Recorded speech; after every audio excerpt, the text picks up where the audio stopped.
Vítam ťa.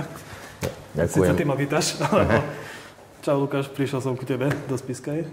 Ďakujem. Som rád, že si prijal moje pozvanie, ale respektíve som ťa namotal na to, že by sme natočili dneska podcast. Takže vítam ťa a bol by som rád, keby si všetkým mojim známym a nepriateľom na sociálnych sieťach povedal, že kto si, čo robíš a čiže vlastne ten podcast bude test toho, koľko máme nepriateľov, koľko super. Ľudí to odsleduje. Kto ťa nemá rád, ten si to pozrie, vtedy sa to oplatí pozerať.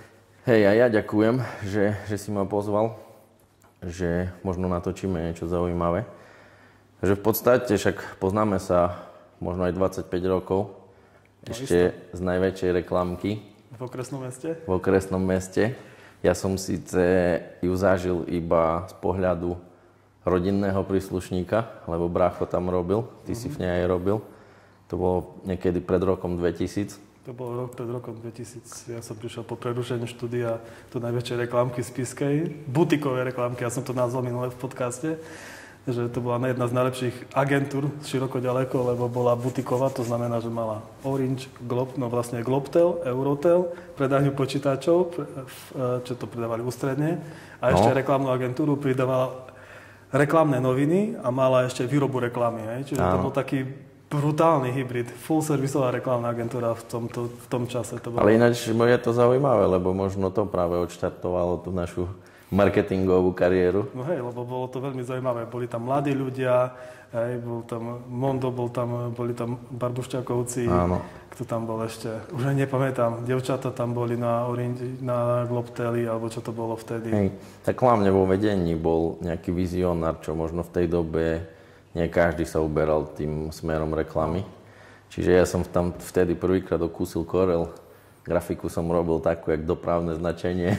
Ty si to robil, lebo ja som prišiel sa pýtať do Basicu, môžeme už povedať, že som bol Basic Design Studio.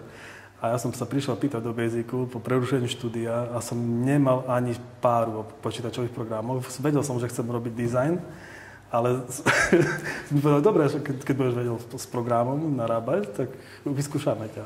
Si vysokoškolák, dáme ti šancu. Neviem, čo to je, ale chcem to robiť. Ja som šiel do Jarky, si kúpil knihu CorelDRAW pre začiatočníkov, aby to tam bolo vtedy. Do 2 týždňov som sa naučil grafiku a po mesiaci možno som učil Maťa Barbušťáka, jak sa robí grafika.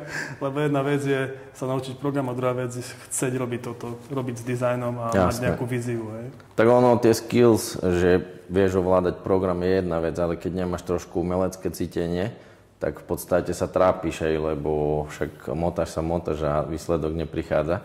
Ale jednu vec som ti chcel povedať, v tej dobe sme mali doma písičko, ktoré malo pevný disk 800 mega.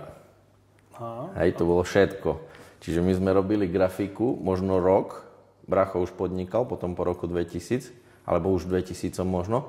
Ja, on vtedy odišiel. Odišiel z Basicu, ja som prišiel a po mesiaci veľké, lebo Vlado odchádza, Vlado, to vtedy Basic robil Ačko reklamné noviny, vytlačené na toaletný papier, 2 farby, čierna, biela a na Vianoce a špeciálne príležitosti, oranžová, červená a iné farby. Takže, no a vtedy sme mali 800 megový disk a rok som robil grafiku, kým sa mi podarilo zaplniť disk. Čo dnes je totálne nonsens, lebo dnes však toto video, čo tu točíme, bude mať 100 giga. Pridaj tak 250. Hej, a ten disk mal ani necelé 1 giga a rok grafiky nám tam vošlo. Čiže aj tá grafika mala zhruba takú úroveň, jak ten disk. Na iPhone zrobíš 10-minútové video na nejakom vyššom rozlišení a máš 800 mega len tak. A čo bola veľká sranda, robili sme noviny pre sieť potravín. To boli, nepamätám si, či 8 alebo 12 stranové noviny v plnej farbe. To som robil v Coreli, čiže naukladaš si tam fľaše, na jednej strane je možno aj 50 produktov, dáš to savenúť a save trval hodinu 15. Čiže veľmi som nesejvoval, lebo sa mi nechcelo čakať. To znamenalo, že keď to spadlo, tak ješ od znova. Takže akože bola to celkom show. No. Ja si pamätám, keď Basic začal predávať Macy. Prišiel iMac, vtedy vyšiel ten iMac okolo Jobsa. To bolo brutálne, že som nechápal, že čo to má znamenať. Photoshop vtedy v týchto, neviem, aká to bola verzia.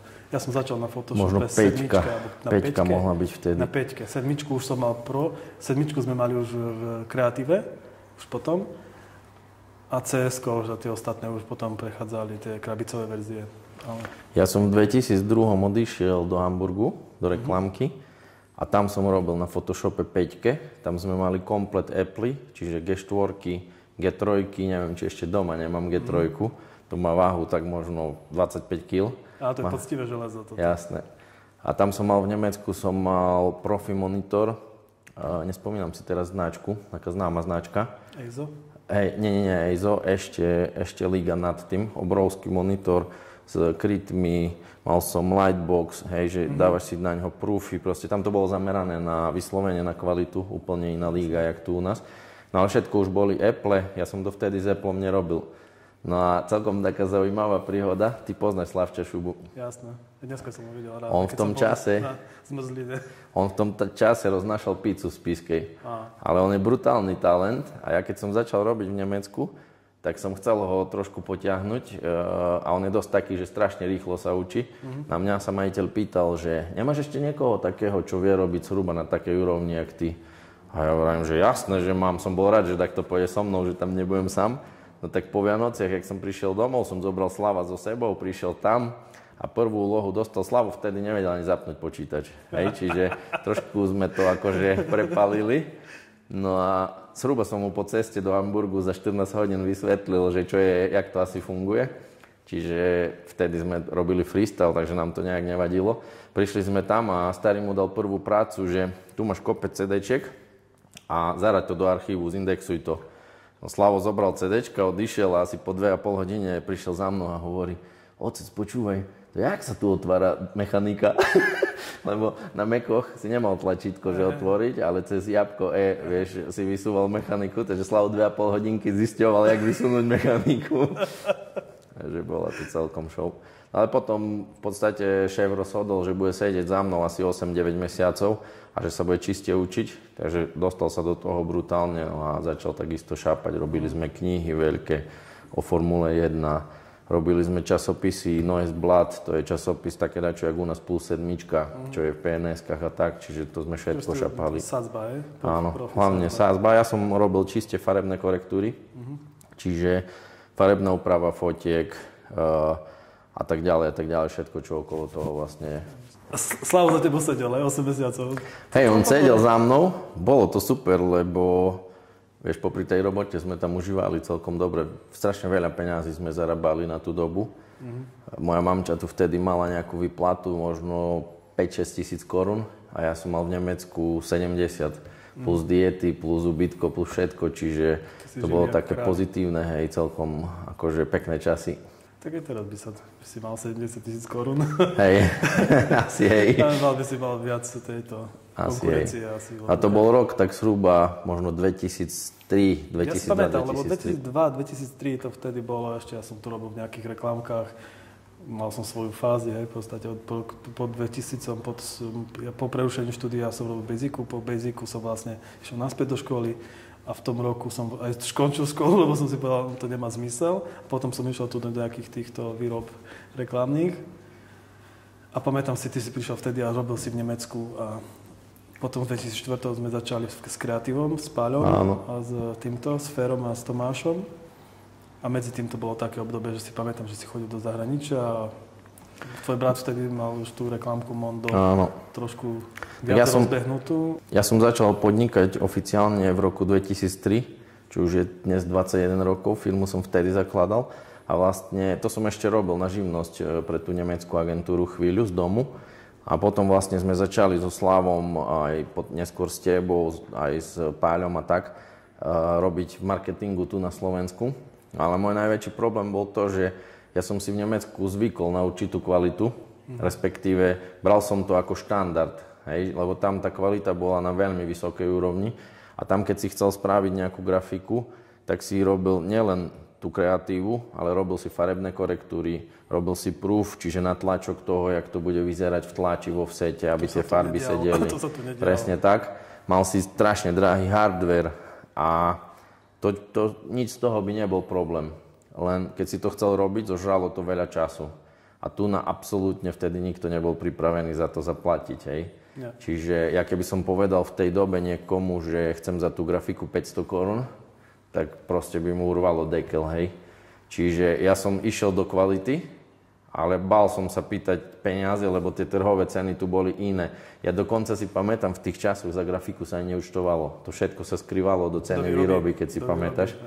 Čiže ja som trošku... taký priekopník v tom, že ja som si furt pýtal za robotu, za grafiku, za dizajn, ale nikdy som nemal výrobu. Áno. A tie výroby, čo som chcel robiť, to bol každého sen mať výrobu, aj mať tlačiareň, ploter, digitálnu tlačiareň, laserovú a proste ohezávať, robiť folie, lepiť auta. To proste si pamätám ešte Ďuriho Bindera, ak sme robili board, sketchov a tak ďalej. To boli tie také moje prvé začiatky, že v podstate ľudia nezvyknutí na grafiku, ktorá bola nie že svetová, ale taká iná, ktorá sa hodila k tomu. Nebolo to klasika rezaná folia, obuv, zelenina a špišské párky, guľaš párky, klobása, ale bolo to niečo imidžové, hej? No. Ja teraz, keď o tom hovoríš, ja som vlastne možno ani na to tak nemyslel, ale keď teraz o tom hovoríš, tak ja si myslím, že tvoja grafika bola pre mňa takou inšpiráciou, lebo bolo to niečo trošku iné, než sa tu robilo.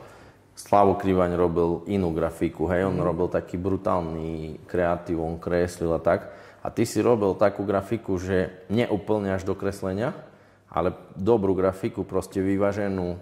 Malo to naozaj taký výraz svetový a podľa mňa toto bolo pre mňa tiež inšpiráciou, lebo ja som išiel podobným smerom potom. Ty si bol, ja som ťa považoval za rovnocenného ako v týchto veciach. Bolo potom ešte zopár takých grafikov. Slava Krivaňa aj nerátam, lebo ten bol jeden z tých najlepších. Potom boli nejakí v Poprade, tento, jak sa povie, čo má tam to... Dušan Šabľa? Dušan Šabľa. To bola tá stará trieda, ktorá v podstate si svoje skillsy vybudovala rokmi a rokmi práce. Páľo Mitrik bol jeden z tých, čo mali takú zvláštnu grafiku svojskú, ale vybudovanú na skillsov, že v podstate si to odrobil. Odmákal si kravičky a v podstate a tak ďalej. Tak oni, aj Páľo, aj Dušan Šabľa, podľa mňa to je skôr taký produkčný smer, že ošetriť všetko, dobre to nasádzať, ale taká kreatíva možno až tam nebola. A my sme robili to, že v podstate od myšlienky, od vymyslenia headlineu si to skládal celé, čiže také trošku možno komplexnejšie. A možno trošku viac do marketingu, že si sa snažil dať tomu nejakú myšlienku. Práve že preto, lebo ja som skôr vždycky nad každým produktom rozmýšľal, ako ho predať a nie ako to zrobiť rýchlo a graficky. Lebo je veľa grafikov, ktorí robia grafiku, ale pod nich nedokážeš čítať. Čiže grafika sa musí pozrieť na grafiku a vidím, čo tým chce človek povedať a do 3 sekúnd musí vedieť, aký je zmysel. Ale keď veľa grafikov robí grafiku pre grafiku, v dnešnej dobe grafici robia obdĺžnik na obdĺžnik, trojuholník, obdĺžnik a skladajú základné tvary a proste využívajú fotky, ktoré sú z databanky a v podstate to nemá ani hlavu, ani petu. Som tam Canva Level Master, ja to hovorím, predefinovaný template a všetci majú rovnakú grafiku. Ale nikto nevie, čo predáva, nemá to hlavu, ani petu, nemá to dušu. Neosloví ťa to. No keď hovoríš o tých templatoch a o Canve a o možno už teraz aj o umelej inteligencii, tak mne to príde také, že ty neskladaš tú grafiku a ten marketing na produkt, ale ty produkt ohýbaš voči templateu, ktorý si vybral. A toto ja zásadne nerobím, lebo v podstate uchýliš sa k tomu, že ideš do množstva informácií, ktoré ti ponúka template. A častokrát to nemá takú výpovednú hodnotu. Nepáči sa mi to proste. Toto je smer, ktorý sa mi nepáči. Nie, ale ani to AIčko ti nevyskladá. A ja považujem AIčko za veľmi dobrú vec, keď chceš vyhodiť loďku z mora, hej? Presne tak. Alebo ten strom sa ti tam nepáči, alebo proste niečo. Ale to v podstate, ja som bol naučený vyhodiť si to sám. V podstate mám tie skillsy, že viem si to vyretušovať tak, že by to nikto nezbadal a bude to veľa lepšie, keď to zrobí AIčko. A to AIčko mi teraz ušetrí 1,5 hodinu času. Super, perfektné, hej? Ale to je všetko, na čo chcem ja použiť AIčko. Nechcem použiť AIčko na to, že by mi vygenerovalo moju ideu, lebo tá idea nikdy nebude. Bude AIčkovská, to znamená vyskladaná z idej, ktoré tu už boli. Samotná kreatíva je definícia toho, že v podstate kreatívny človek je človek, ktorý je tak rozhľadený a tak vnímavý, že v podstate dokáže vyskladať z tých vnemov, ktoré má, ktoré zažil, nový vizuálny alebo v podstate nový koncept. Hej? A ešte potom k tomu treba niečo, nejakú, jak by som to povedal? Skills asi. Skills, ale treba tu... Pomôž mi. Čo myslíš? Talent. Aha, jasné. Ešte k tomu treba talent. Nezabudnime na talent. Talent je veľmi dôležitý a talent vydržať a tú myšlienku dotiahnuť do konca. Toto je veľa grafikov to oddrbe v polovici cesty, v 3/4 cesty. Áno. Ani sa tam nedostane, robí si skrátku cez AIčko, cez nejaký template, cez niečo a potom zistí, že v podstate narazíš na limit. Tak dobre išiel. Áno. Tak na pizdu skončil. Ty si pamätáš, Slavo, kedy začal Launch to Life? Launch to Life, hej, pamätám sa. Lebo Ty si robil ten marketing, nie? Ja som robil logo. No. A to bol presne čas, neviem koľko to môže byť rokov, 10-15 rokov? Nie, čo si, 2017 to bolo, alebo 16, alebo kedy, lebo vtedy som bol v progrupe. Čiže 8 rokov možno? Alebo som išiel z Aquacity a bolo to v tom, keď som robil ešte pre Helske, lebo to ešte keď Helske začalo, potom prišiel Robo, Kristián. Áno. A viem, že ja som už bol asi v progrupe, takže to bolo 2015 alebo 16. A vtedy viem, že som robil také, že chcel som natočiť videá. Áno. A chcel som natočiť videá 3000 drinkov. Áno. Vtedy, to bol rok 2015. Áno, miešaných, hej? Hej, a som bol za Robom a zrobili sme 3 dokonca nejaké také testy. A Robo, no to je všetko na hovno, bo ma boli ruka, teraz ja to neviem zrobiť úplne geniálne na 130%, ja by som chcel, mne sa to nepáči. Jasné. Ja vtedy som to na 3 kamery tam s Julom ešte natáčal.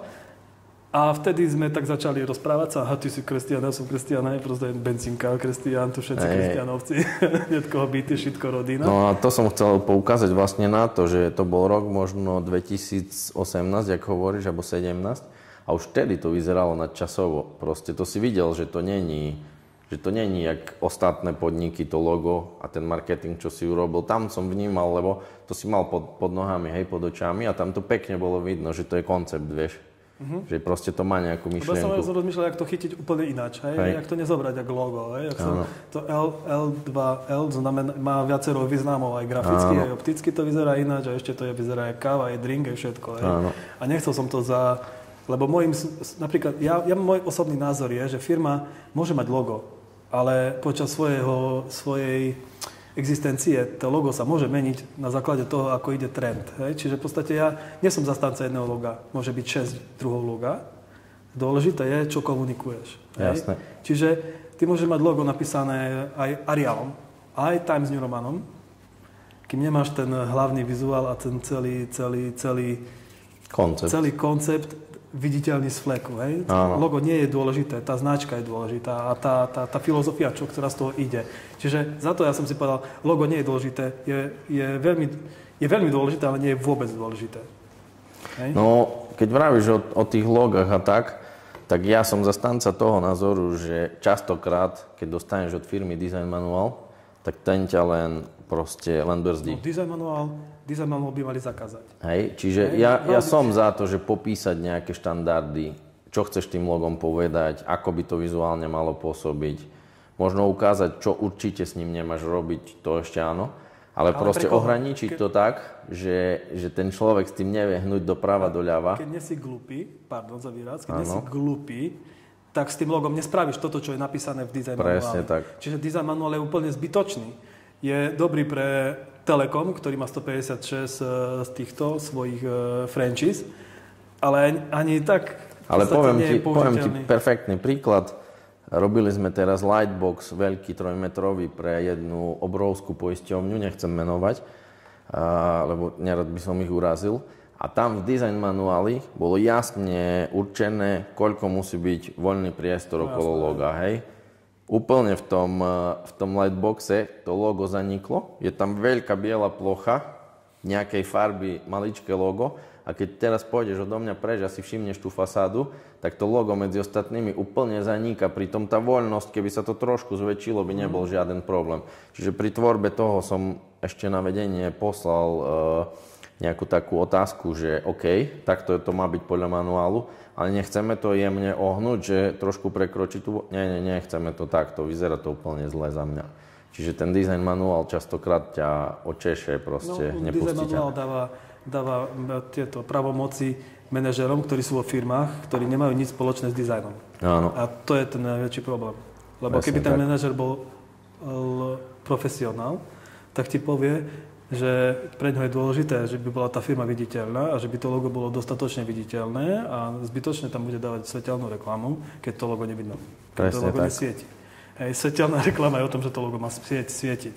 Hej, čiže to sú tie problémy tých pracoval pre jednu nemenovanú firmu tu v Levoči, X divízií, X vecí, v podstate jedno logo 25 000, pre firmy možno X 150 000 a bolo zadefinované len logo, design manuál nebol žiadny za tie peniaze. Hej. Potom robili sme s Nemcami Iris, Chill, Network, robili Samsung, tento Facebook a tak ďalej. Oni mali na všetko v podstate design manuál potrebovali, ešte aj prezentácia mala 100-200 strán, skoro jak u žltého, ale proste oni potrebujú zamestnať svojich accountov, svojich robotníkov grafických a tak ďalej, že by vybudovali niečo, že teba uspia, kým prídu ku konci. Áno. Tak toto, čo hovoríš, vieš, to je u nás, to je neriešiteľná situácia, lebo v podstate design manuál a tieto všetky zbytočnosti, ktoré určite pri nejakom korporáte nie sú úplne zbytočné, ale u nás vo firmách, kde ten budget na marketing je častokrát minimálny, tak to je mrhanie peňazí. Čiže my absolútne týmto smerom sa nemôžeme proste zameriavať. Ja už asi 5-6 rokov som proste sa vybral takým nejakým konceptom, že aj do loga som to dal, že focus on progress, to znamená zameraný na posun vpred, na progres, hej. Čiže ak ten posun má zabezpečiť zmena marketingu, zmena kampáne, robme to. Ak ten posun má zabezpečiť nejaká interná komunikácia vo firme, tak pracujme na tom. Čiže v podstate snažím sa urobiť to, že zanalizovať za pár hodín u toho zákazníka, čo u ňoho urobí najväčší posun. Hej, lebo častokrát ja strašne, to som ti hovoril aj keď sme išli točiť, že ja strašne som haklivý na reklamy, ktoré bežia na sociálnych sieťach, že my vám vieme zvýšiť tržby o 1 000 000, hej, marketingom nejakým online. Alebo, ja neviem, staňte sa najlepším na trhu kvôli nejakému marketingu. Pravda je taká, že keď sa dáš do rúk takéhoto marketéra, môžeš sa zničiť totálne. Lebo pokiaľ ty nemáš dobre ošetrený produkt, nemáš napríklad dobre nastavenú maržu, nemáš dobre nastavenú automatizáciu vo svojej firme, tým na to není pripravený a ten marketer bez hlavo zoberie veľkú časť tvojho rozpočtu a spustí na to kampaň, čo sa stane? On ti dvihne tržby zo 100 000 na 1 000 000, ale ty tú maržu tam nemáš. Presne tak, čiže zisk sa ti nedvihne. Tvoj tým na to není pripravený, nestíha riešiť dopyty zákazníkov, prídu reklamácie. Automatizácia není dostatočná, napríklad začne veľký tlak na vytváranie cenových ponúk. Hej. Tvoj tým sa rozsypáva, tebe chodí viac a viac dopytov a čo vzniká na konci? Stres. Nespokojný zákazník, zahltená firma, žiaden vyšší zisk, frustrovaný majiteľ a v podstate polokrach. Hej? A nezabudni na to, že 20 000, 30 000 eur do marketingu, ktoré sú v prdeli. Ale tá agentúra, ona ti ukáže, zvýšili sme vám tržby, zabezpečili sme vám 50 000 klikov a 40 000 návštev na webe. Čiže oni vyreportujú ako keby svoj výsledok. To, že teba v podstate to zničí. Oni idú iba na jeden segment. Oni presne tak. Na jedno KPIčko, že oni majú, zvýšime vám tržby. Áno. Ale tí ľudia, tie firmy si neuvedomujú to, že proste oni prichádzajú o svoje meno, kompletne. Presne tak. Aj o chuť robiť, lebo proste keby mi niekto prišiel taký, ja by som bol sprostý a zadal by som nejakej takej agentúre alebo takému expertovi, on vie presne, čo má spraviť. Nehovorím ani slovo, títo ľudia vedia, čo majú spraviť, áno, ale nehovoria B. Preto ja napríklad, ja verím tomu, ja keď prídem do firmy a riešim s majiteľom tieto veci, tak potrebujem vedieť celý inside firmy. Presne tak. Keď viem celý inside firmy, tak viem, čo si môžem dovoliť. Riešil som drahé kamene, mal som objednávky za milióny eur. Problém bol ten, že keby som tie objednávky spustil v celosvetovej kampani, čo som mal dosah na to, tak za týždeň nemám kamene, všetci sú spokojní, len o 2 týždne nemám čo predávať. Presne tak. A to bol veľký problém. Hej? Keď sa ti spustí kampaň na pol sveta reálne, kde máš taký dopyt, keď si pri drahých kameňoch, tu kameň 1 000 000, tu 2 milióny, tu toľko, a to sú ľudia najbohatší. Skús neuspokojiť najbohatšieho klienta. Skončí firma. Skončil, lebo to je 7 slov jednému, 7 slov, ten druhý povie 6 slov, 5, 4, 3, 2, 1, konec. Áno. V podstate v marketingu Ak máš v portfóliu len produkt, ktorý je hviezdou, čo je ten kameň, o ktorom hovoríš, on zažiari a potom z nejakých dôvodov padne, hej, napríklad vyčerpa sa kapacita, tak nemôžeš v žiadnom prípade spúšťať nejaké kampáne, lebo... A boli tlaky, spusti to, ja ti to nemôžem spustiť. Po prvé seba oddrbem a po druhé teba oddrbem, lebo budeš mesiac najšťastnejší podnikateľ na svete a o 2 mesiace budeš najhoršia firma na Slovensku. Ja som, vieš, ak na to prišiel, na ten taký celkový prístup. My sme v podstate od mlada žili dosť tak intenzívne. V podstate úplne od mlada, možno od 7-8 rokov som športoval. Makali sme brutálne, dreli sme a ja som nemal nikdy talent. Ani na šport proste. Keď všetci už to vedeli, ja som ešte futbol, motačisko. Ale stále sa mi stalo to, že som dokázal vydržať v tom a držať tú techniku, snažiť sa ju cibriť a dostať sa až na top úroveň. Ale čo sa vlastne dialo? Ja som makal, športoval a moje telo nevedelo regenerovať. Proste mal som problémy, hej. Až potom jeden môj kamoš mi zmeral laktát v krvi a zistil, že vlastne ja po výkone moje telo nemetabolizuje laktát. Čiže nedokážem relaxovať svalovky, proste neokysličený sval a tak ďalej. A to kvôli tomu, že som mal intoleranciu na lepok a nevedel som o nej. Čiže ja som v podstate športoval, drel možno 4-krát viac ako ostatní. Dosiahol som tú úroveň, že bol som v slovenskej reprezentácii, bol som niekoľkonásobný majster Slovenska. Nehovorím to kvôli tomu, že som sa chválil, len ti potom poviem, že kam tým smerujem. Samozrejme sa chcem pochváliť. Ale vlastne veľmi ťažko som dosahoval tú úroveň.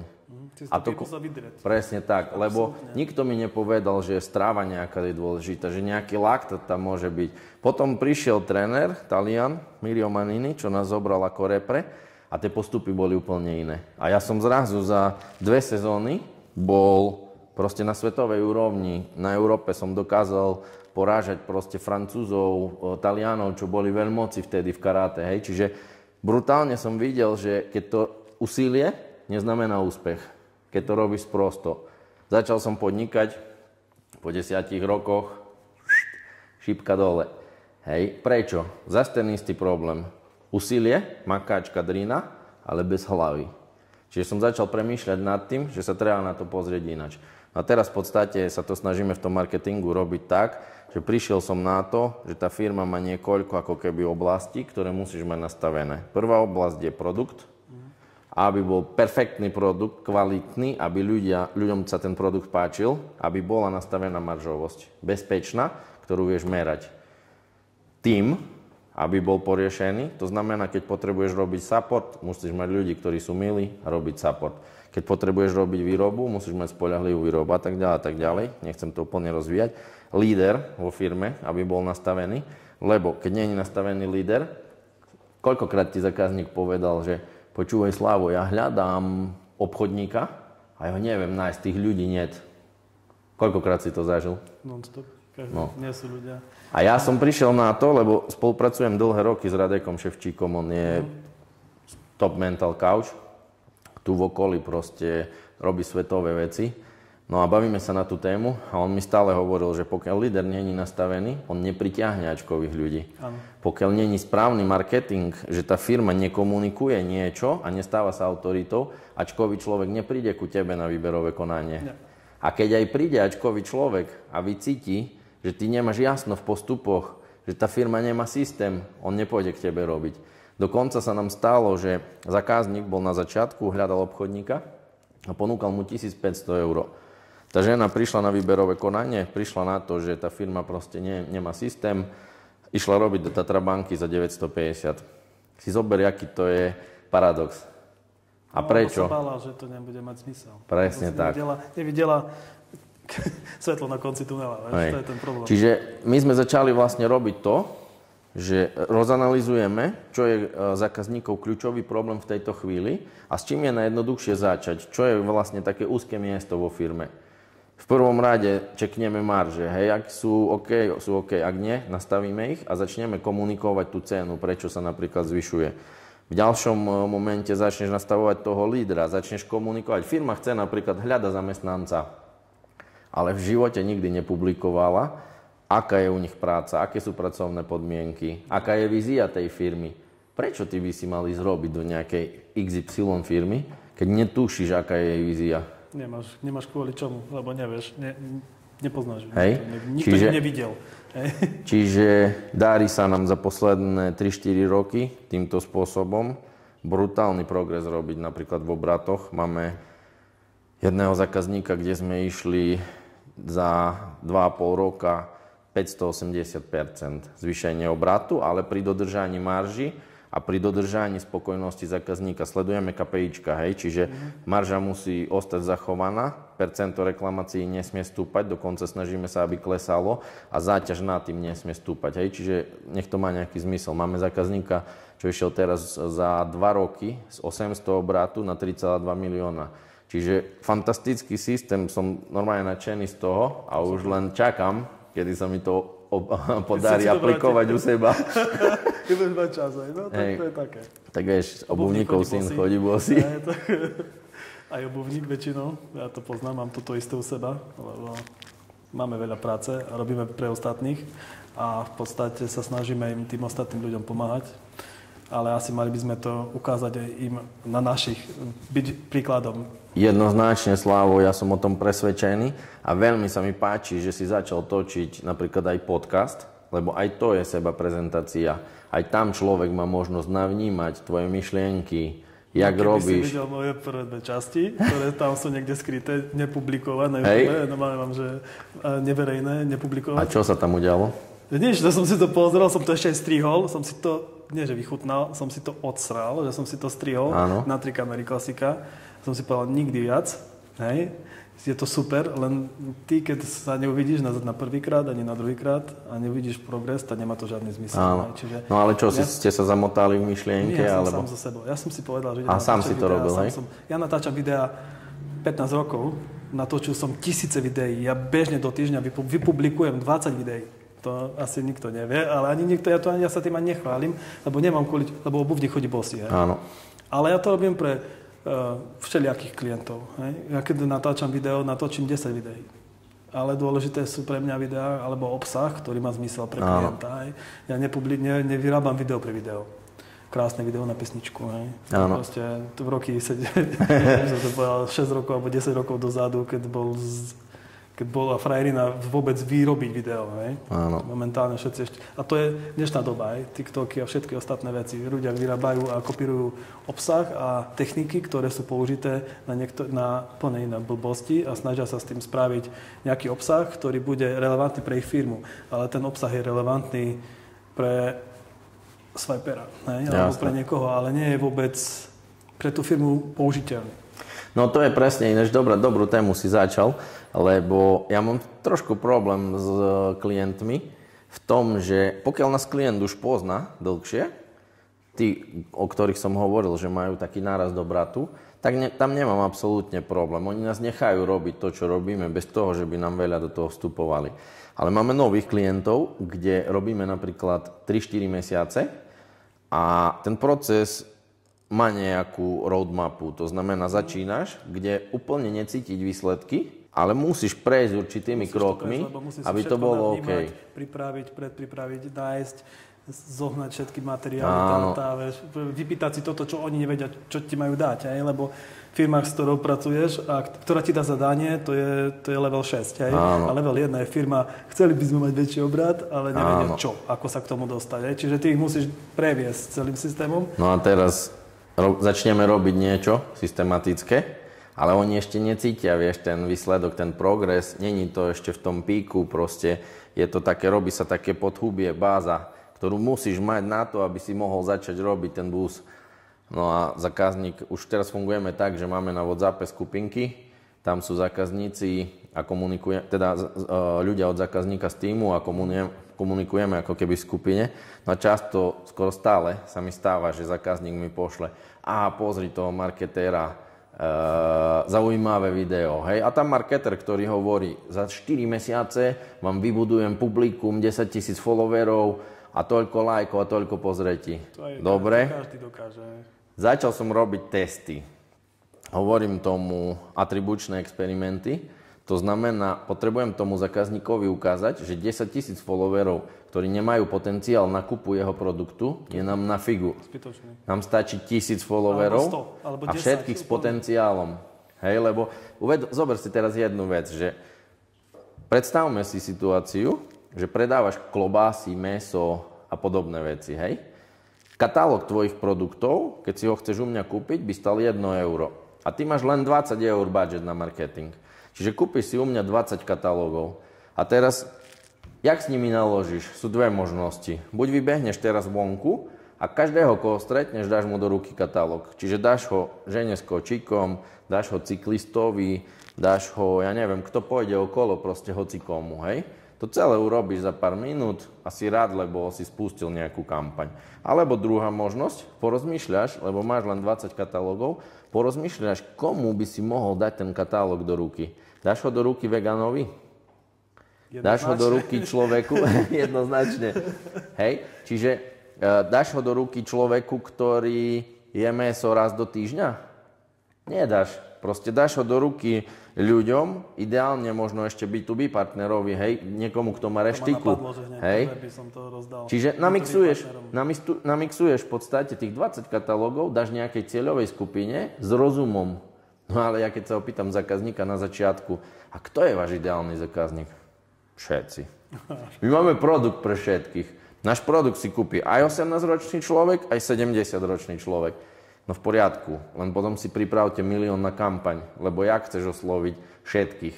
Však keď máme okleštený rozpočet, zamyslíme sa nad tým, komu chceme tú kampaň robiť. Hej? Čiže chcel som len povedať to, že tí všelijakí influenceri, marketéri, vybudujeme vám publikum 10 000. Prebrali sme teraz zákazníka, ktorý mal publikum 8 000 ľudí, vypublikuješ príspevok, dosah 34. Organicky. Alebo mal nakúpených followerov. Proste nakúpení followery, vôbec to není z tej cieľovej skupiny, nikto to nesleduje, nerobíme relevantný obsah, tých ľudí to nebaví, automaticky sociálne siete blokujú ďalšiu distribúciu. Hej? Čiže, a toto vysvetľuješ vlastne zákazníkom. A oni nešťastní, že majú publiká, ktoré sú... Presne tak. Teraz im boli, máme nových followerov, hej, proste. Presne keď tak. máš kampaň spustenú, tak lajky sú na tomto, lebo proste tí ľudia sú... To sú ľudia s afinitou kliknúť na like, hej? Čiže v podstate sociálne siete distribujú tú reklamu tým ľuďom, ktorí na to kliknú a nebudú distribuovať reklamu tým ľuďom, ktorí neklikajú, hej? Čiže rozdistribujú reklamu deťom, starým ľuďom, klikáčom a tak ďalej. A ty v podstate nemáš žiadny benefit z toho, hej? Ale akurát si minul peniaze a sú len čísla. Tvoj benefit sú len štatistiky, hej? Ale tie štatistiky ti nič nehovoria. Hej? Čiže absolútne, ja hovorím každá kampaň, sorry, že ti skáčem do reči, ale každá kampaň by mala mať na konci call to action. A keď sa to call to action splní, alebo sa dostane na ten bod, malo by to byť ako až splnený tento. Čiže obrázok pre obrázok, video pre video. Hej, proste pre mňa nemá žiadny zmysel, keď nie je na konci niečo. Chcem sa zaregistrovať, chcem ti ponúknuť nejaký katalóg, chcem ťa dostať na prezentáciu, ty prídeš, alebo sa zahlásiš, alebo sa prihlásiš. Áno. Hej. Prvá vec. A druhá vec je nebrať sociálne siete ako modlu, ako to, že chcem mať tam veľké čísla, lebo sociálne siete, tak ako sme zažili v poslednej dobe, znamenajú aj veľmi veľké rizika. Sociálna sieť je v podstate jedného dňa zmení algoritmus a ty zo svojich 40 miliónov followerov, ktoré máš, môžeš dostať výtlak 100 000 pozretí. Keď si mal predtým 40 miliónov pozretí. Hej? Čiže ty prídeš o komplet celé publikum, máš nastavené celé oddelenia ľudí, ktorí pracujú na tom obsahu a ten obsah zrazu nebude pre tú sieť relevant, lebo sa jedným klikom zmenila Zmenil algoritmus. Čo znamená to, že ľudia sa začali spoliehať na sociálne siete, lebo to bolo veľmi jednoduché a lacné. Ale momentálne prestali sa spoliehať na svoje webové stránky, na mailing listy, na databázu kontaktov, na prácu s databázou kontaktov. Čiže ten základný biznis princíp, že mám človeka, ktorý má so mnou afinitu, tak ho raz za čas oslovím e-mailom, telefonátom, samozrejme v rámci GDPR a všetkých týchto našich nariadení, ale proste s ním pracujem na tej dennej báze. Nemôžem mu... Jasné, aj sociálne siete používam, hej, že by som komunikoval, ale v podstate len zberal vytváral taký lievik, ktorý tých relevantných ľudí posunie ďalej. A s tými relevantnými ľuďmi potom môžem pracovať a pre tých nerelevantných môžem podsúvať moje vízie a kreatívu a kampaň a tak ďalej. Hej? Čiže... Vieš, čo je najväčšia sranda? Že keď robíme SWOT analýzu u zákazníka, tak jedna z častí SWOT analýzy sú hrozby. A zákazník si uvedomuje hrozby, že napríklad má len jedného dodavateľa. Čiže ak by ten dodavateľ vyhorel alebo čokoľvek, jemu pada biznis. To si uvedomuje. Uvedomuje si taktiež, že napríklad jeho biznis stojí na jednom, dvoch ľudí vo firme. Čiže keď tí ľudia náhodou sa im niečo stane, odídu alebo čo, tak to pada. Ale ten zákazník si vôbec neuvedomuje, že celý jeho marketing stojí na Facebooku a Instagrame. Čo znamená, že stačí, že sa zmení politika, či už európske nejaké nariadenia, alebo majitelia sociálnej siete zmenia politiku a ty na druhý deň prichádzaš o celý biznis. Čiže my sa snažíme diverzifikovať to riziko perfektne, čo si povedal, mailing listy. Hej, proste na prvé oslovenie publika, na tú hornú časť pyramídy, keď si predstavíme otočenú pyramídu, použijeme sociálne siete. Ale to nech nám prinesie ľudí v mailing liste, s ktorými pracujeme. Nech si nastavíme nejakú mailovú automatizáciu po krokoch, že prevádzame toho zákazníka tým nakupným procesom. A nech není náš celý biznis závislý proste na sociálnych sieťach. Jasne byť. Ale musíš s ním rátať. To znamená, musí tam byť ten mix. Áno, čiže ty musíš tak. mať v podstate sociálne siete, ako mať Facebook, YouTube, TikTok, Twitter, 100-krát každému pripomínam Twitter. Prečo Twitter? X vlastne. Lebo Twitter je jedna z mála sociálnych sietí, ktorá je vyhľadávaná cez Google. Áno. Čiže ty dostaneš väčší rank. To znamená, tvoj článok, ktorý je na Twitteri, tak v podstate má backlink. Áno. A ten backlink je z druhej najväčšej siete, alebo z tretej, alebo z piatej, to je jedno. Čiže dostaneš väčšiu relevanciu na svoju webovú stránku. Potom TikTok a tak ďalej. Keď dávam reklamy na Facebook, Twitter, Instagram, ako balík, ako celok. A každá sieť má iné publikum. To znamená zase iný druh reklamy. Keď niekto vyrába v dnešnej dobe jednu reklamu na všetky siete, zrobil prvú chybu, že začal vôbec rozmýšľať o tom, že zrobil jednu reklamu pre všetky siete. Každá sieť má úplne iné publikum a každá sieť ešte distribuje tú reklamu zase úplne iným publikám. Čiže v dnešnej dobe zrobiť jednu reklamu s jednou koncovkou nemá zmysel. Treba zrobiť jednu reklamu s 50 koncovkami. Áno. Ja viem, že to nie je nereálne, ale zase treba nájsť ľudí, ktorí to vedia a ktorí s tým rátajú. Čiže ja v dnešnej dobe, keď natáčam, napríklad robím video alebo niečo, tak sa snažím, že by sme so zákazníkom alebo s tým klientom zrobili 10-15 variant koncoviek. Áno. Ja mu bežne pripravujem 10-15 druhov videí, 10-15, preto hovorím, ja vypublikujem 20-30 videí do týždňa. Lebo to musím, lebo robím pre toho zákazníka. Ja nerobím pre seba. Pre mňa by bolo najjednoduchšie robiť jedno video. Áno. Ale pre neho to nemá žiadny zmysel. Ja mu to na začiatku hovorím, nebuď debil, proste musíme s tým rátať. To je jedno, že ti nebude jedno fungovať, ale máš AB testing, poprvé AB testing, vystestovať, toto nefunguje, toto funguje, nefunguje. Áno. Čiže zase, a zrazu môžeš... Časová platnosť. Ty musíš proste variovať. Neexistuje možnosť, že by si robil jeden marketing s jedným vizuálom jeden rok. Teraz si povedal zaujímavú vec o tom Twitteri, lebo presne toto je holistický prístup, že pozeráš na to ako na celok v súvislostiach, lebo urobíš príspevok na Twitter a hoci kto ti povie, že na čo robíš Twitter, však to Twitter nepoužíva, ale ty ho robíš za účelom, aby si v Google išiel vyššie. Hej, a toto častokrát zákazníci nechápu. Ja napríklad zákazníkom stále hovorím, máš produkt, ktorý predávaš zadarmo. To znamená, že máš v produktovom svojom portfóliu, máš aj produkt, kde máš strašne malú maržu a keď spočítaš všetky náklady firmy, ty o tom nevieš samozrejme na začiatku, ale keď spočítaš všetky náklady firmy, tak zistíš, že ho robíš za nulu. Hej, lebo není trhový potenciál ísť vyššie s cenou a vtedy zákazníkovi hovorím, dobre, ak ho chcete ďalej predávať za nulu, dobre, ale získavajme na ňom aspoň pozitívne referencie. Alebo robme ho za nejakým účelom. Nech proste, keď už to robíme, nech tam je nejaký hlbší zmysel. Musíš ho obetovať, presne obetovať tak. Pre dobro. Presne tak. Lebo robiť úplne za nulu bez akéhokoľvek prínosu, to už je čistý sandokanizmus. No. To je, v dnešnej dobe je to veľmi ťažké a namiešať ten mix, to je v podstate nie že alchymizmus. To dokážu ľudia, ktorí si preskakali si skúsenosťami, preskakali si firmami, mali zúčastňujú sa veľa pádov a veľa rastov, ale proste väčšinou sú to pády. A tie pády ťa naučia, že čo nemáš robiť, ale väčšinou ti aj ukážu cestu. Ne? A tá cesta je veľmi dôležitá, lebo počas tej cesty nájdeš aj ďalšie iné možnosti, hej? Lebo musíš nájsť možnosti. Ja som v podstate si uvedomil, že my celý život experimentujeme. Hej? Do začiatku pri podnikaní, aj v športe, aj všade, to boli neriadené experimenty. To znamená pokus omyl, dopadlo to napríklad zle a skoro žiadne ponaučenie z toho. To znamená o chvíľu už zase ten istý pokus omyl, zase so zlým výsledkom. Ale teraz pracovali sme v podstate na tom coachingu, business coachingu, mental coachingu a prišli sme na princípy, jak robiť tie experimenty riadene.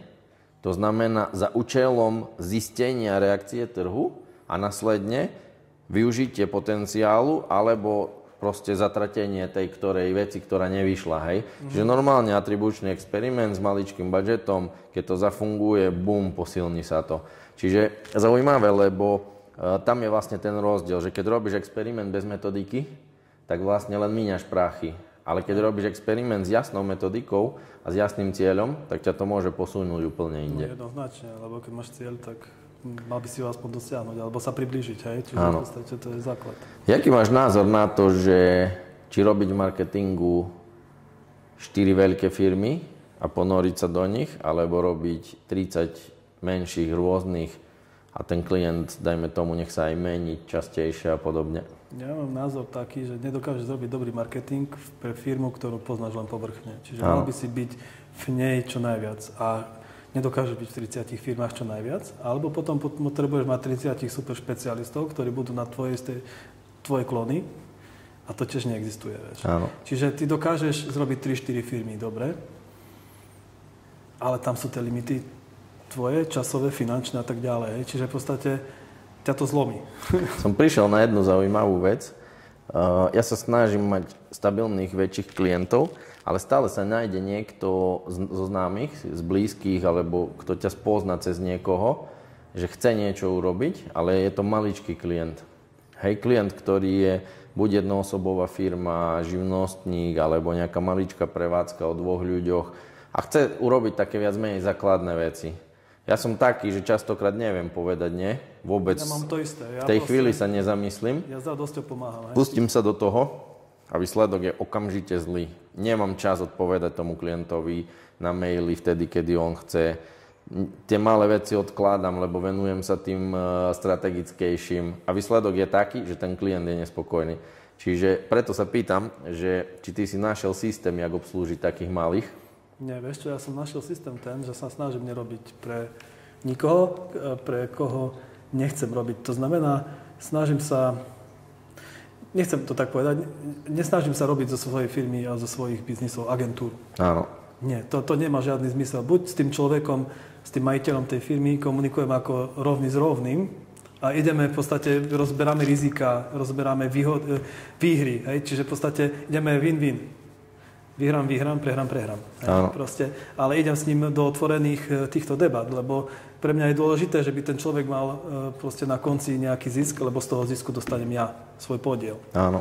A toto je jediná cesta, ako dokážem ja napríklad, ako ja fungujem, lebo ja robím pre nejaké firmy v Prešove, potom robím pre nejaké firmy v Bratislave, nejakú firmu v Prahe, ale každá je úplne niečom inou. Ale viem, s tými firmami som si zažil všetko. Áno. Hej, a viem, že s predstavenstvom, viem jednám priamo s majiteľom, s konateľom, s predsedom predstavenstva a proste rozprávame sa ako rovný s rovným a hľadáme riešenia a cesty úplne, hej, že proste vieme, že toto je cesta, tam je cieľ, tam sa chceme dostať a každý ide a hľadá. A akceptuje, že ten proces niečo trvá. Áno, lebo mám dôležitý je ten cieľ, ten fokus na ten cieľ. A vtedy viem, že v podstate sa môžem pustiť bezhlavo cez pol Európy, nie bezhlavo, ale proste za tým cieľom. Áno. Ja som prišiel na to, že jedna z kľúčových vecí, ktoré zákazník musí mať, je nejaká organizačná štruktúra. Ak aj nie je v tej chvíli dokonalá, ale aby mal víziu, aby tí ľudia mali kompetencie, lebo narážam na firmy, kde sú kumulované role, zákazník je majiteľ a všetko ostatné, vedľa seba má nejakú svoju pravú ruku a vtedy sa mi stáva čo? celý deň máka na svojom biznise, robí proste produkt, hej, ja neviem, vymyslím si, bagruje alebo čokoľvek a večer o 10:00, keď konečne skončí, tak mi začne písať marketingové požiadavky. WhatsApp, SMS-ka, mail, telefón, proste čokoľvek. A tebe sa stane to, že má zákazníka, ktorý o 7:00 ráno už ťa očakáva na linke väčšieho, lebo chce nejaké odpovede od teba, ale o 10:00 večer sa zobudzajú tí, ktorí celý deň makali na svojich veciach a nemajú čas na marketing. Hej? Čiže tvoja pracovná doba sa rozťahuje v podstate od nevidím do navždy. Posledných 25 rokov robím a presne. A neviem ešte koľko rokov to bude trvať. Ale... Čiže ja som si vravel, že kľúčová vec u zákazníka je, nech má nejakú organizačnú štruktúru a nech má tam určené kompetencie. Napríklad veľmi rád mám teraz takých zákazníkov, ktorí majú interného marketéra. To sú skôr takí, ani nie že marketér, ale možno grafik, že ja do toho vstúpim stratégiou, to znamená, rozanalizujeme si veci, spravíme SWOT analýzy, akčný plán a tak ďalej, ale už jednoduché grafiky už robí ten interný grafik podľa našich inštrukcií. Hej, toto mi vyhovuje úplne najviac, lebo od takého zákazníka si neodnášam robotu domov. Proste u ňoho vyriešime veci, skonzultujeme a u nich sa to realizuje. Hej, u nás sa realizuje nejaká ďalšia časť.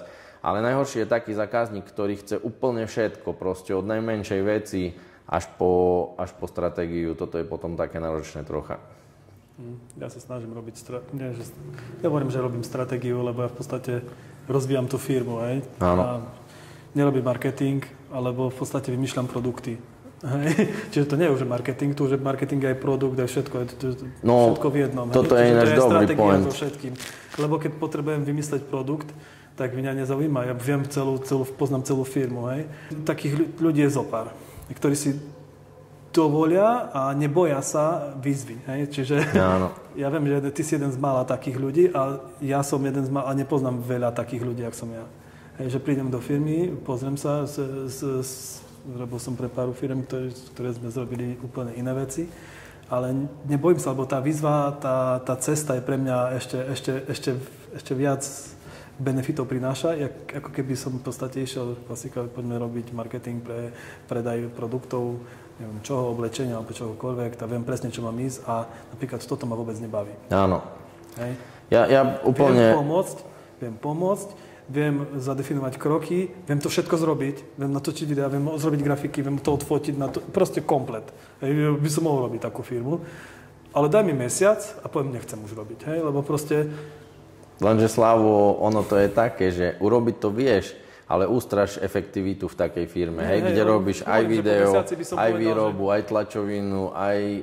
Ja som ti aj hovoril, že strašne veľa klientov našich potrebuje teraz videá, hej, lebo veľa robíme online a tak ďalej, tak som sa rozhodol, že skúsim interne začať točiť niečo. Prišiel som na to o 2 mesiace, že nechcem ani počuť o tom, lebo nemám v tom skills, nemá to úroveň takú, ako by som chcel, aby to malo. Nenormálne veľa dát z toho vzniká, dosť veľa času to žerie pri strihu, čiže prišiel som na to, že jednoducho niektoré veci si chceš nechať urobiť subdodavateľsky, lebo zbytočne sa uvaríš. Čiže nemáš na to čas, a ja na to nemám čas. Presne tak. Ale snažím sa to robiť, lebo som si povedal, že potrebujem to robiť. Dobre, ale špecializuješ sa skôr na to, hej? Proste máš už v tom aj skills nejaké, vieš to urobiť relatívne efektívne. Áno, ja sa snažím veci robiť efektívne. Nesnažím sa robiť videá za 100 000 a proste veľké marketingové a reklamné kampane, lebo v prvom rade, čo sa nesnažím robiť, nesnažím sa robiť reklamy. Áno. Reklamu nechcem robiť. Ja chcem pomáhať firmám rásť.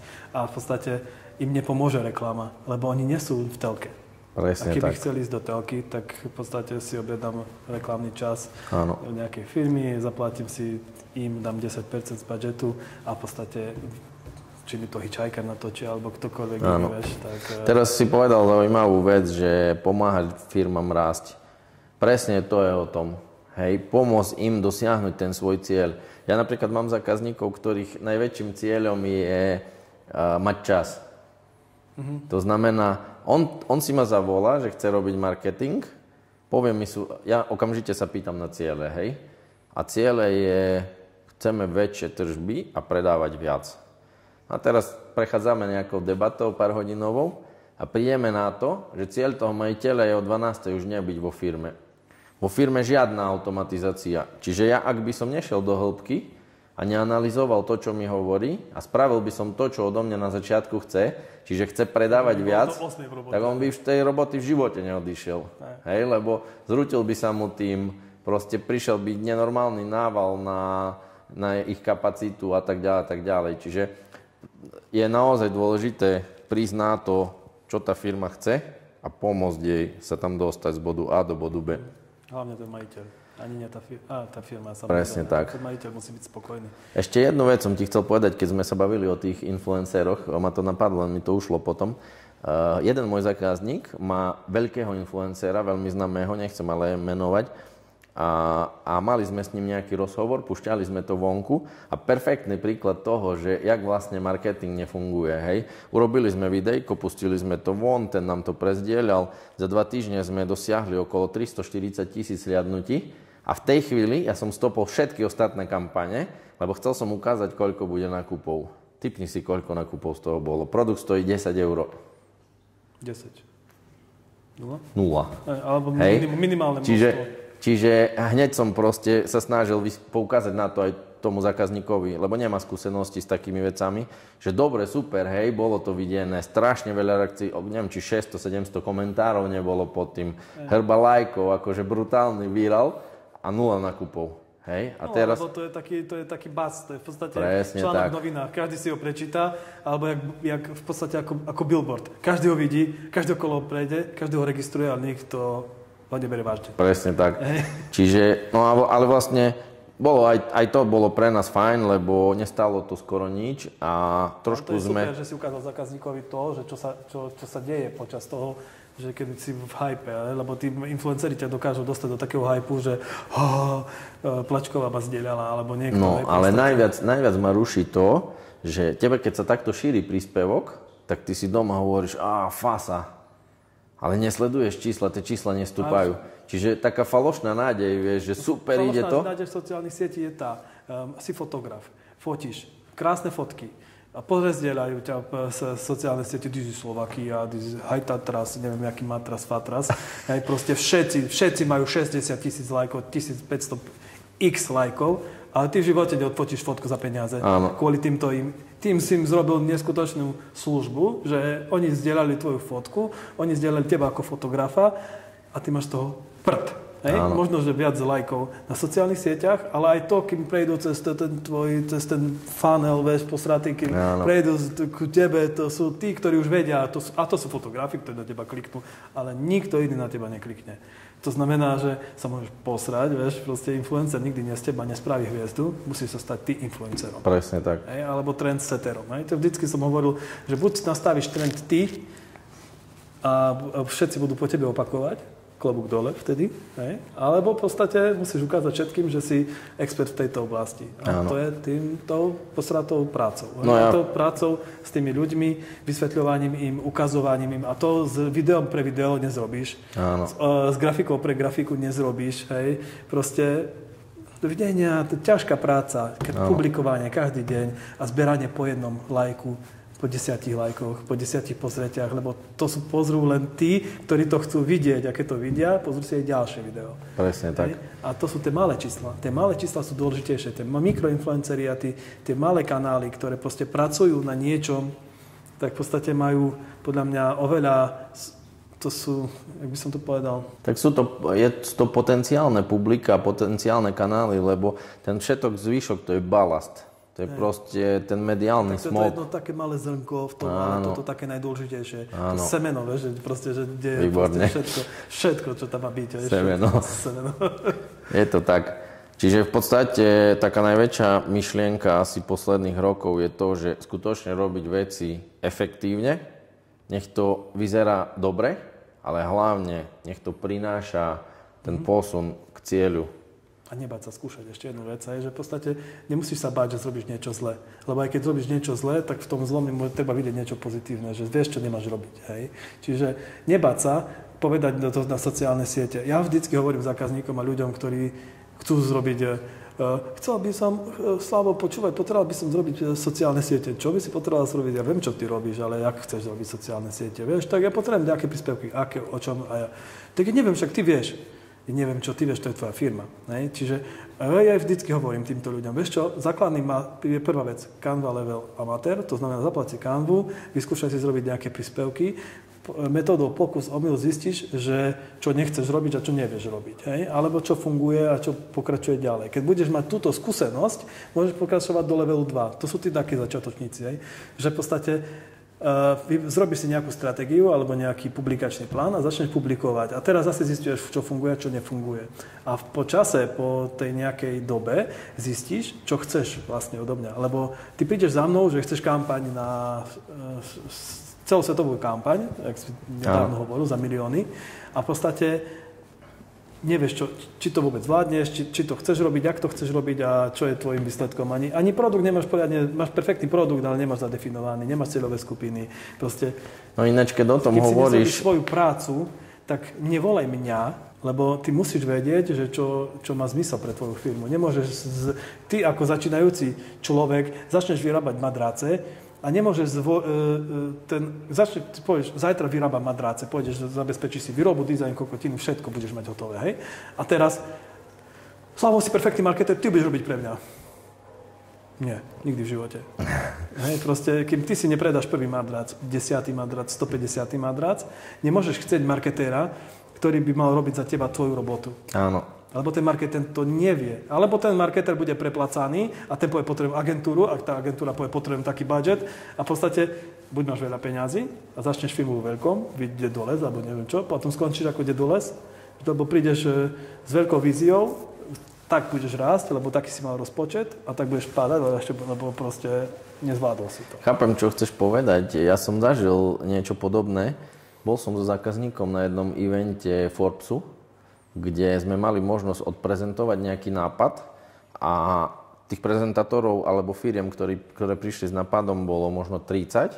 Mal si 15 minút na ten pitch, jak to odprezentovať. Boli tam zastupcovia veľkých ventures fondov, a to znamená rizikového kapitálu, a mali si vybrať jeden nápad, ktorý vyhrá a budú ochotní do ňoho zainvestovať. No a bol som tam s jedným zákazníkom tu z regiónu. Vyhrali sme vlastne ten pitch, čiže mali sme možnosť jednať s mladým Kiskom. On bol vtedy v Credo Ventures. Oni majú nejaké milióny na to, aby vedeli do teba zainvestovať a v podstate ťa pušnú hore ako startup. Čiže sme išli za ním do Prahy na stredko a to bola bombastická skúsenosť. Ja som pripravil perfektnú prezentáciu, kde som odhadol potenciál trhu, opísal produkt, dobre sme to mali spracované a na konci áno, super, na konci nám položil otázku: máte to odskúšané na slovenskom trhu? A my, že nie. Odskúšajte na slovenskom trhu, ukážte nám po roku čísla a keď to bude OK, pôjdeme do toho. A to je presne to, čo hovoríš ty, že ako náhle je niečo v štádiu napadu a není to otestované, veľmi ťažko niekto do toho vloží nejakú veľkú energiu. Tak jak ty, marketer, proste, keď ten zákazník ešte nie je edukovaný, nemá to odskúšané, nepozná tie postupy, natrápi sa s ním neskutočne. Čiže potrebuje zákazníka, ktorý už je na určitom leveli a potrebuje, aby si ho pretláčil cez limit. Lebo týchto takých víziev sa chytia tí mladí, ktorí nevedia, proste čo robia. Áno. Nevedia to, čo idú, nevedia vôbec. Chcú, oni vidia potenciál peňazí, nejakej značky, ktorú môžu vytvoriť, ale v podstate len majiteľ príde na to, že v podstate zrobil chybu, veľkú chybu, že začal to riešiť s týmito ľuďmi. A čo sa týka tých pitch deckov a všetkých tých vecí, ja som mám veľmi veľké skúsenosti, keď sme 250 stranové prezentácie museli komprimovať, si tipni na koľko strán. No, ja som to vtedy robil, tuším, 12-15 strán. Jedna strana? Jedna strana. Masaker. Číslo. Kedy? Vtedy. Masaker. Okay. A predtým, a tá 250 stranová musela začínať, má úvod a koniec, čiže máš 5 strán, 7 strán. Čiže na 5 stranách. Si predstav, musel si mať skondenzované napríklad 4 divízie. Sorry za baterku, ale musím povedať jednu vec, že keď robíš tie pitch decky a robíš veci pre tých investorov a pre tých ľudí, ktorí zaujímajú tvoje produkty, alebo by možno mohli zaujímať tvoje produkty, musíš rozmýšľať nad tým, že tá informácia musí byť veľmi jednoduchá. Na začiatku je číslo a na konci je číslo a medzi tým je tvoj produkt, ktorý nikoho nezaujíma. Hej? Ich zaujímajú tie peniaze. Lebo v lepšom prípade ich bude zaujímať tvoj produkt. Hej? Ale vtedy ich bude zaujímať tvoj produkt, keď budeš zarábať na ňom veľmi veľa peňazí. Jednoznačne. Čiže toto je jedno jediné zistenie, ktoré mám a ktoré je veľmi dôležité. Nepreháňať to s prezentáciou, nepreháňať to s dizajnom, s marketingom, robiť veci tak, čo najjednoduchšie pre tých ľudí, že by to čo najskôr pochopili. Hej, a to je podľa mňa aj toto, čo si ty zistil, aj čo ti povedali Kiskovci v Credo Ventures a všade. Tak. Oni potrebujú vedieť, je produkt funkčný, áno, sme ochotní do toho zainvestovať, to je B, hej, a na konci uvidím C. Peniaze, lebo peniaze hýbu svetom. Hej. My sme Slávou na to, aby sme ten celý pitch odprezentovali, mali zhruba asi 7 minút, to znamená, sadli sme si s Kiskom do taxíka, prešli sme okruh v Bratislave cez nejakých pár ulic a vrátili sa naspäť. A ďalej ťa nepočúval, hej. Čiže to bolo cca 7 minút, ale perfektné bolo to, že my sme sadli do toho taxíka a ten môj zákazník, dosť ostrieľaný človek, a chytil takú trému, že mu stíslo hrdlo a vôbec nevedel, čo má povedať, hej. A ja som nebol pripravený na to, že to mám prezentovať, ale nejak sme to samozrejme prevzali, nakoniec sa nám to podarilo vyhrať. Ale čo je dôležité, keď ty nedokážeš odovzdať tú myšlienku za tých pár minút, znamená, že ten produkt nie je dobrý. Čiže nešiel by som do dlhých rozsahov vôbec. No, ja by som tiež nešiel do dlhých rozhovorov, lebo my máme o čom rozprávať strašne veľa. Presne tak. A skúsenosti je na rozdávanie a ja si myslím, že každý by mal zistiť, že čo vieme, ale ani si to nemusia zisťovať. Stačilo sa spýtať zo pár správnych ľudí, zo pár firiem. A my budeme stále tu na trhu, lebo takých, ako sme my, potrebuje ten trh.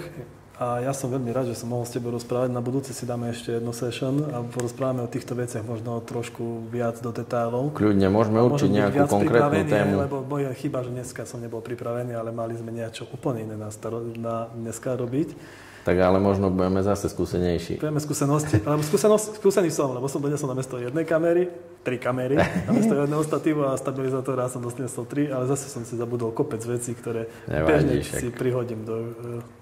A ja ďakujem, som rád, že sme pokecali po dlhej dobe zase, čiže budem rád, keď niečo vymyslíš. No ja dúfam, že niečo vymyslia spolu, niečo by sme mali vymyslieť už, super, čo by malo zmysel.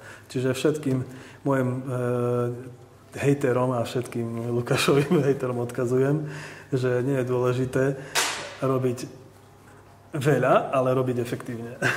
A ja odkazujem, že ja by som nechcel hejterov, radšej nás pochválte a nehejtujte, bo potom nemáme vibe pracovať ďalej a zlepšovať sa. Na hovno sa robí, ale v podstate ja mám rád taký, lebo väčšina tých, ktorí ti zavidia, to budú hejtovať. To povedal Laco Molnár, keď som teraz natáčal podcast pre Ľuboša Micheľa, jeho Extra Time, čo je v podstate taký prototyp podcastu, že má zmysel, lebo Molnár povedal, Laco Molnár, starý burlivák Laco Molnár, brankár FC Košice, štvornásobný majster, povedal, že on sa sťažoval jednému kaučovi, povedal, že je veľmi že má problém, že na ňoho ľudia kričia a nadávajú, keď vyjde na ihrisko a u supera a tak ďalej. No, ten kauč mu povedal, že ale ty buď rád, lebo oni, keď tebe nadávajú, oni sa ťa boja. Oni vedia, že si lepší. Oni nadávajú len tým silnejším.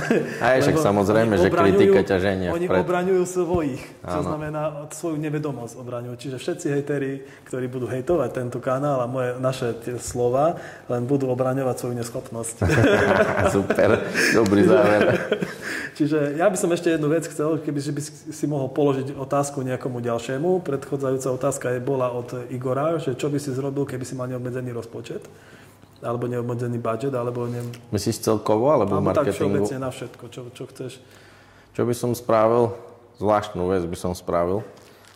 Asi by som chcel ísť do nejakého kľudu trošku na nejaké miesto, kde možno nie je taká úplne ťažká komercia, aby som tam mohol robiť časť tej svojej práce, čiže možno točiť niečo zaujímavé, ale nebyť v takom prese, aby som to nemusel robiť, ale mohol robiť.